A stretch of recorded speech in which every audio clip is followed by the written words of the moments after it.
ஏற்புரை வந்து பொதுவாகவே நன்றியுடையதாக தான் இருக்கும். எனக்கு வந்து இந்த 3 நூல்களும் இப்படி எல்லாத்துக்கும் எனக்காக சொல்கிறாங்களாங்கிற மாதிரி இல்லை, உண்மையிலே எல்லாரும் படிச்சுட்டு பேசினது. புத்தகங்கள் பற்றி அவங்க பேசிட்டாங்க. தினகரன் நான் சொன்ன மாதிரி எனக்கு கலிங்கத்து பரணி மட்டும் எனக்கு மருது ஐயா சொன்னாங்க, நம்ம அது அடுத்த ப்ராஜெக்ட் பண்ணலாம் அப்படின்னு. அதிலிருந்து தோணுதான் இந்த சின்ன புக்கு எழுத முடியுமா அப்படின்னு யோசிக்கும் பொழுது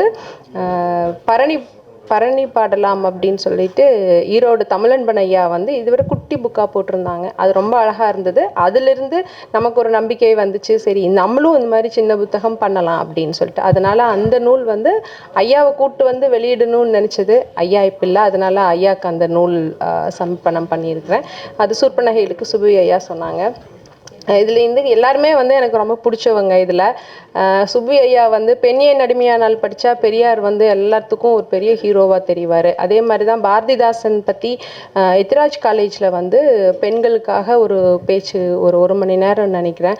அது கேட்டதுக்கப்புறம் சுப்பு ஐயா வந்து அதுக்கப்புறம் தான் எவ்வளோ ஒரு பெரிய செய்திகள் சொல்லிகிட்டு இருக்காங்க பெண்களுக்காகன்னு சொல்லி நான் வியந்து பார்க்க ஆரம்பித்தது. அருள்மொழி அக்கா அவங்கள மாதிரி பேச முடியுமா அப்படிங்கிறது, கனவுலையாவது பேசிடணும் பொறுமையாக. எவ்வளோ செய்திகள் வந்து ஒரு எங்கே தங்குதறி இன்றி சொல்கிறது அப்படிங்கிறது டிபேட் ஷோவாக இருந்தாலும் எங்கேயா இருந்தாலும் அவ்வளோ அழகாக இருக்கும். அதே சமயம் ஆழமாகவும் இருக்கும் கருத்து. அது மாதிரி கனவுலையாவது இந்த கனவாவது வருமானு தான் பார்த்துட்ருக்கேன், அது நடக்குமான்னு தெரியல. அதற்கப்புறம் குறிஞ்சிவேந்தன் சார், அது எங்களுக்குள்ளே அவர் அக்காங்குவார், நான் தம்பி சாருங்குவேன். அது ஒரு ரொம்ப நாளாக அது மாதிரி போயிட்டுருக்குது. எப்போவுமே நான் கேட்டேன்னா வந்துடுறேன்க்கா, படிச்சுட்டு அவ்வளோ ஆழமாக ஒரு அணிந்துரை கொடுப்பாங்க. ரொம்ப நன்றிங்க சார். அருண் பாரதி வந்து சமீபத்தில் கிடைச்ச ஒரு நட்பு. அது அவங்க பையனால் அகில்னால். அவர் ஒரு பெரிய ஒரு புரட்சி கவிஞராக வருவார் வருங்காலத்தில். அந்த மாதிரி பேர் சொன்னோன்னா அதுக்கு தகுந்த மாதிரி ஒரு எதுகை மோனையில் ஒரு கவிதை சொல்கிற மாதிரி ஒரு திறமையான பையன். திருக்குறள் 50 திருக்குறளுக்கு மேலே உனக்கு தெரியும். அந்த மாதிரி அறிமுகம். அருண் பாரதிக்கு நன்றி. பார்த்திபன் சார், நான் பேசிகிட்டு இருக்கும் பொழுது இதே பண்ணுறேன், அவரே இதுக்காக ஒரு கிஃப்ட் பண்ணி கொடுக்குறேன்னு சொல்லி பேசினாங்க. அப்போ வந்து பேசும்போது 10 போதுமா அப்படின்னு நாங்கள் பேசிகிட்டு இருந்தோம், நானும் கால்வலனாவும். அவர் 10மா அப்படின்னு கேட்டார். அப்புறம் வந்து நம்ம சூப்பர் நகை அப்படின்னு, அது சூப்பர் நகை அப்படின்னாரு. அந்த மாதிரி ரொம்ப வித்தியாசமாக யோசித்துல எனக்கு இந்த மாதிரி ஒரு அழகான, நீங்கள் பார்த்தீங்கன்னா அதில் தெரியும், ஒரு ஸ்டோன் ஒன்று, அழகான ஒரு கல் ஒன்று பார்த்துச்சு. இவ்வளோ அழகாக அது கொண்டு செய்திகளை கவிதை மாதிரி எழுதி கொடுத்தது பார்த்திபன் சாருக்கு நன்றி. அதுக்கப்புறம் சூவை சார் கூட ரொம்ப நாளாக நான் பேசுகிறதில்ல. ஏன்னா நான் கூப்பிட்ட 2 நூல் வெளியீட்டுக்கும் வரல, இன்றைக்கி வந்துட்டார். இனி சார் சொன்ன மாதிரி சார் கூட வந்து 2018 சூவை சார் எனக்கு தெரியும். அதனால் இன்றைக்கி கோபம் போயிடும்னு நினைக்கிறேன் நான் சார் மேலே.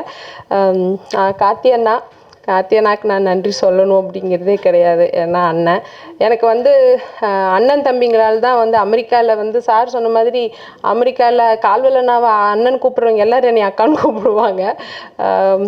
அண்ணன் தம்பிங்களால் சூழ்ந்தது தான் அங்கே அமெரிக்கா வாழ்க்கை. எல்லாத்துக்குமே வந்து கணவர் வராரோ இல்லையா, என்னை பத்திரமா பார்த்து வீட்டுக்கு போய் அனுப்பி வைக்கிற வரைக்கும் எல்லாம் பார்த்துக்குவாங்க. அதுக்கப்புறம் எனக்கு இந்த ஓவியங்கள் வந்து மருது ஐயா வந்து சூர்பனகைக்கு வரைஞ்சாங்க. உள்படங்கள் வந்துட்டு ஏஐயில் வந்து அகிலா செல்வராஜ்னு என்னோடய ஃப்ரெண்டு அவங்க பண்ணி கொடுத்தாங்க. குருதி பூத்த களம், கலிங்கத்து பரணி, அதில் வந்து உள்ள ஏஐ படங்கள் வந்து மதியண்ணா அவர் வர்றேன்னு சொல்லிட்டு அவங்க பண்ணது. உள்படங்கள் வந்துட்டு ஓவியமாக ஏஐ கொடுக்காது. ஏன்னா கலிங்கத்து பரணியில் வர்ற காட்சிகளெல்லாம் வந்து ஏஐ வந்து கொடுக்கல. அதுக்கு வந்து பூபாலன் வந்து எங்களுக்கு அழகான ஓவியங்கள் காளி படம்லாம் அவ்வளோ அழகாக வரைஞ்சி கொடுத்தாரு. பூபாலனுக்கும் நன்றி. அதுக்கப்புறம் தினகரண்ணா கூடவே இருந்து எழுதணும் அப்படிங்க சொல்கிறதுல ரொம்ப நன்றி அண்ணா. அதுக்கப்புறம் ரமேஷ் அண்ணா, அவங்க தான் வந்து பாவம் இந்த நிகழ்ச்சி வந்து இவ்வளோ அழகாக எனக்கு அமைச்சு கொடுத்தது. ஒவ்வொரு 3 நிகழ்ச்சியுமே வந்து இங்கேருந்து பார்த்துக்கிட்டு பண்ணி கொடுத்தாங்க. நன்றி அண்ணா. நன்றி. வரவேற்புரை சொன்ன அகிலன், அவன் வந்து வெளியிலலாம் எங்கேயும் வந்து பேச மாட்டான். எனக்காக வந்து ரொம்ப அழகான ஒரு வரவேற்புரை. அகிலனுக்கு நன்றி. நன்றியுரை சொல்ல இருக்கிற ஆஸ்கர் அண்ணாவுக்கும் நன்றி. ஆஸ்கர் அண்ணாவுக்கும் நன்றி. பத்திரிகையாளர்கள், இங்கே வந்திருக்கிற யாருன்னு தெரியாது என்னைய, இருந்தாலும் எனக்காக இங்கே வந்திருக்கிற அத்தனை பேர்த்துக்கும் நன்றி. செண்பகா, அவங்க வந்து அவங்க பார்த்திபன் சார் சொன்ன மாதிரி எல்லாத்துக்கும் கவிதை அப்படியே எல்லாருமே ஒரு மாதிரி வெக்கப்படுற மாதிரி ஒரு கவிதை எழுதி ரொம்ப அழகாக பண்ணாங்க. அவங்களுக்கும் நன்றி. மற்ற எல்லாத்துக்கும் நன்றி. ரொம்ப நேரம் பேசினோம்னா எல்லாத்துக்கும் பசியாயிரும், கிளம்பணும். அதனால ரொம்ப நன்றி.